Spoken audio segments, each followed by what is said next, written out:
Bienvenue dans Feu de connaissance, le podcast qui éclaire les arcanes de la connaissance administrative à travers l'actualité. Pour ce deuxième épisode consacré à l'Europe, nous continuons dans les grandes dates de sa construction de 1957 à 1997. Créée en 1957 par le traité de Rome, les débuts de la politique agricole commune, la PAC, sont en 1962. Elle est mise en œuvre par l'Union européenne et son but est de développer et de soutenir les agricultures des États membres. Elle a notamment pour objectif d'accroître la productivité de l'agriculture et d'assurer un niveau de vie équitable à la population agricole. Elle permet de stabiliser les marchés et de garantir la sécurité des approvisionnements, le tout en respectant l'environnement et en assurant une sécurité sanitaire. Elle est gérée et financée au niveau européen grâce aux ressources du budget de l'Union européenne. Le 1er juillet 1968, les droits de douane entre les 6 membres de la CEE sont totalement supprimés. Un tarif douanier commun est mis en place aux frontières extérieures de la communauté. Le 1er janvier 1973 a lieu le premier élargissement de la CEE avec l'adhésion du Danemark, de l'Irlande et du Royaume-Uni. L'Europe des 9 avant l'Europe des 10 en 1981 avec l'arrivée de la Grèce. Le 14 juin 1985, c'est la signature des accords de Schengen. Il est signé par l'Allemagne, la Belgique, la France, le Luxembourg, les Pays-Bas à Schengen. Ils assurent la libre circulation des personnes et, à quelques exceptions près, suppriment les contrôles des voyageurs au sein de l'espace constitué par ces États. Par la suite, la majorité des États membres de l'Union européenne adhèrent progressivement à cet espace.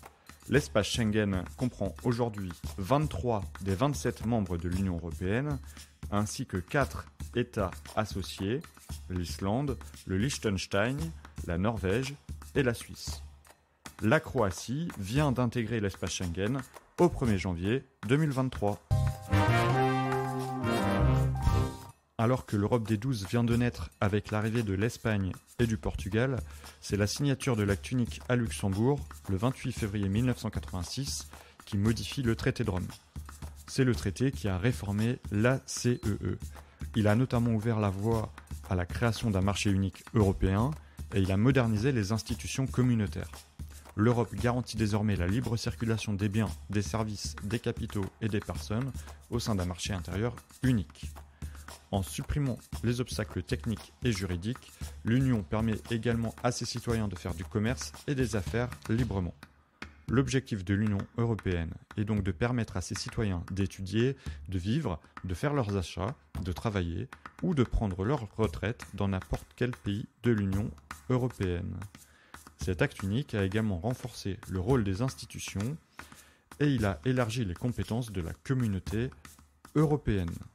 Le mur de Berlin-Est est, ce soir, une masse de béton couverte de graffitis et sur laquelle des milliers de jeunes Berlinois de l'Ouest sont juchés. Le 9 novembre 1989, c'est la chute du mur de Berlin qui a déclenché une révolution pacifique d'une ampleur inédite en Europe. L'Allemagne s'est unifiée, l'Empire soviétique s'est effondré, les équilibres géopolitiques ont été profondément bouleversés et les peuples d'Europe centrale et orientale ont marqué la volonté d'un retour à l'Europe. L'Europe de demain a donc commencé aujourd'hui à Maastricht, aux Pays-Bas. Les chefs d'État et de gouvernement planchent, vous le savez, sur un traité qui devrait donner naissance à l'Union européenne. Un pavé de quelques 320 pages négocié pendant plus de 30 heures. Je n'interdis rien, je dis seulement qu'il faut ratifier. Le 7 février 1992, c'est la signature de l'acte fondateur de l'Union européenne, le traité de Maastricht, qui a posé les jalons de la monnaie unique européenne, l'euro, et qui a notamment institué la Banque centrale européenne. Il est fondé sur 3 piliers, les communautés européennes, la politique étrangère et de sécurité commune, et la coopération dans les domaines de la justice et des affaires intérieures. Il reconnaît également la citoyenneté européenne à toute personne ayant la nationalité d'un État membre de l'Union.